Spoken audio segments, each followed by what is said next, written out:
nobody stopping me. That's what's up.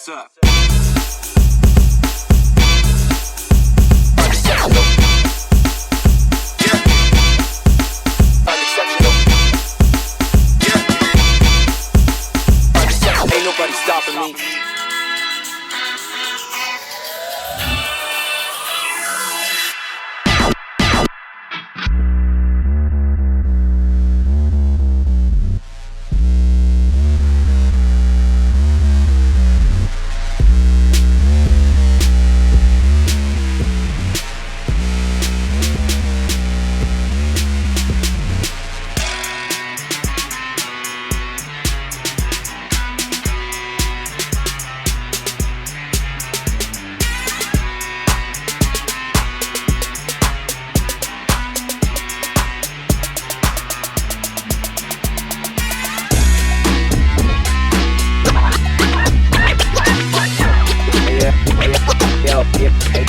That's what's up.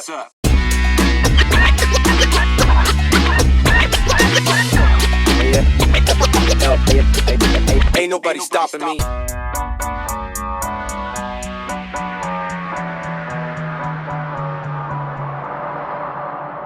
What's up everyone, Matt here, and today we are checking out some cool ways to build a modular DJ rig perfect for your style, whether you're just getting started or already rocking festival stages. Modular DJing is all about flexibility, portability, and creativity. Start with a simple setup like this: the X1 Mark III for deck control and effects, and the Z1 Mark II for mixing and cueing. It's lightweight, fits in a backpack, but powerful enough to rock a club or a house party. First, let's connect the X1 to the computer via USB and with the power supply. Then I'll plug my Z1 into the X1's USB hub.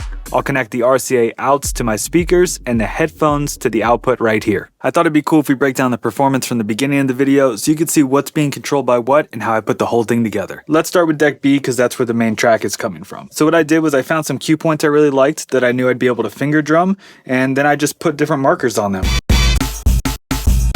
Typically, these 4 buttons down here are actually pre-mapped to beat, jump, cue, and reverse, and I map them to trigger more hot cues. And I'm going to get into this a little later on in the video when we talk about customizing your modular controllers. And that brings us to deck A. On deck A, I just have a remix deck with 4 different vocal samples. Ain't nobody stopping me. Unexceptional. That's what's up. Yeah. Those are being processed through the mixer effect. I have a delay. Ain't nobody stopping me. Ain't nobody stopping me. Ain't nobody stopping me. During the performance, I had deck A on this side of the crossfader and deck B on this side, so that way I could cut and switch between them. Ain't nobody stopping me. Ain't nobody stopping me. Towards the end, before I get into adding the tracks from C and D in, I use this really cool wormhole effect. It's like a whole bunch of effects in one. It's like a phaser and a delay and a filter. Check it out.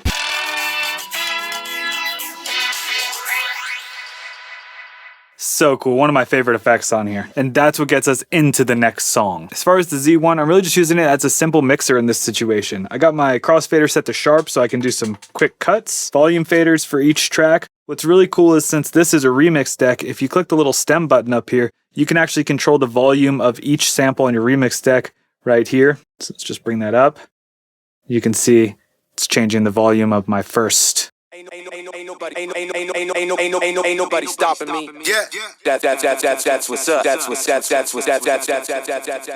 On the other side of the X1 for effects 1, I'm using the Mulholland Drive, one of my favorite distortion effects, and this is what actually distorts the bass on track D, which we're going to get to in the next section. I love this rig because you can dial in your whole set at home, then just grab your X1, plug it into the club's mixer, and you're ready to go. As you grow as a musician, your live performance setup can grow with you. With the latest Traktor Pro 4 update, you can use 2 Z1s at the same time for expanded mixing control. I think it's important to mention that you don't need 2 Z1s to control all 4 decks. You can use one Z1 and control decks A and B, Then push this button right here and switch to decks C and D. Let's add another X1 and another Z1 to manage every move across all 4 decks. This connection is simple. Just plug the USB from the X1 and the Z1 into the first X1 connected to the computer with the power supply. Doesn't get easier than that. Traktor automatically sets up all the controls and mappings for you. It even gives you options to select your effects and your decks on each one of the X1s. Starting with the X1 here,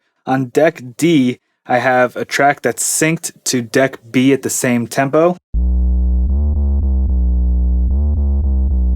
And it's a cool, super low bass line. So what I'm doing is I'm bringing in some distortion on that bass line just to kind of ramp things up. At that point, once it loops, I bring in my pattern player. This is how that went down. Start turning up the wormhole. Ready for hot cue. Turn it down.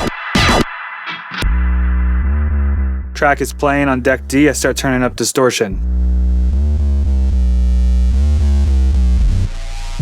And while I'm turning this up, I'm triggering the pattern players. I have a kick over here and a snare over here on effects 3 and 4. Bring those in. Here we go. While this is happening, I'm turning up the noise on the Z1 mixer effect.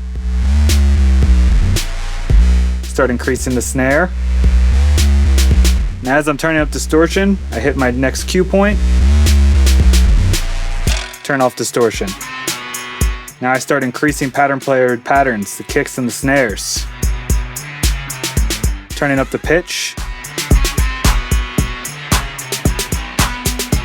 And the noise. And I kill it all. That brings us to deck C. I have another remix deck with 2 looped scratch samples on it. Just 2 cool samples.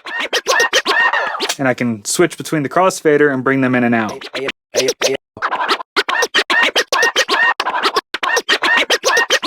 ahead and bring the track in. Scratch samples. Now I can cut those in and out.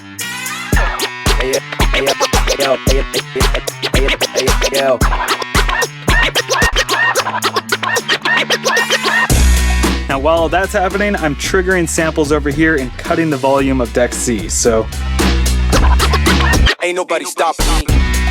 Then I bring it back in.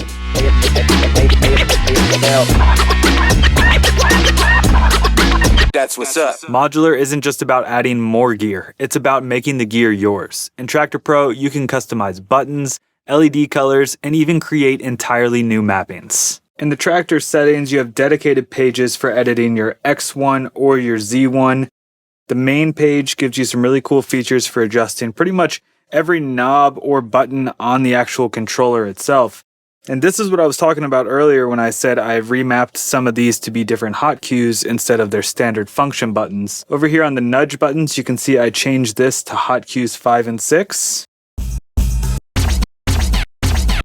You can also do things like change your loop encoders, your different shift options for browsing, your displays. So there's lots of control within the actual page of the X1. The page below that is for the colors. So you can actually map it to be any color you want. You can see I have mine on cyan down here, so the bottom is cyan. But you can go and control all the different colors and really make it your own. The Z1 gives you similar options. If we go to the main page, you can see we have different controls for pretty much all of the buttons, including the effects buttons here, pre-listen buttons. You can add play, sync, cue. So if you really wanted to, you could bring just the Z1, remap this to be a play or a sync button, and do a whole set using just the Z1. Below that, there's another page for colors, so you can really get in here, map it, and change it to whatever color you want it to be. Aside from using these in MIDI mode where you can create your own full custom mappings, you can actually add additional settings to the factory map. To do this, we can go to our controller manager. I'm going to select my X1.